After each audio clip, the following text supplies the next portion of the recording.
বন্ধুরা, কোন রকম কোন জায়গায় বিভ্রান্ত হওয়ার কোন সুযোগ নেই। আমরা নমিনেশন পেয়েছি, আমাদের নমিনেশন বহাল আছে, আমরা কাজ করছি, আমরা সবকিছু মিলিয়ে এই নমিনেশনের জমা দেওয়ার মধ্য দিয়ে আমরা ভোটের মাঠে থাকবো এবং বিজয় অর্জন করে আমাদের প্রিয় নেত্রী বেগম খালেদা জিয়াকে এবং প্রিয় নেতা জনাব তারেক রহমানকে এই আসনটি উপহার দেব। প্রিয় দর্শক, 4 নির্বাচনী এলাকার গণমানুষ, আসসালামু আলাইকুম। আজকে বিশেষ একটা বার্তা দেওয়ার জন্য আপনাদের সামনে হাজির হয়েছি। এই ভিডিও বার্তা দেওয়ার জন্য আমি কিন্তু অভ্যস্ত না। অনেকে ভিডিও বার্তা দেয়, কিন্তু আমি দিই না এবং কখনোই আমি কারো চরিত্র হরণ করার জন্য আমি অভ্যস্ত না। যারা করা আপনারা দেখেছেন।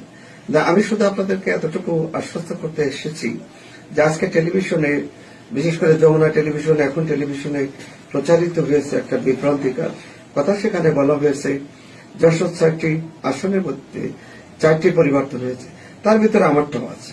এটি সত্য না, যার কারণে টেলিভিশন, যমুনা এবং এখন তারা এই খবরটাকে প্রত্যাহার করে নিয়েছে।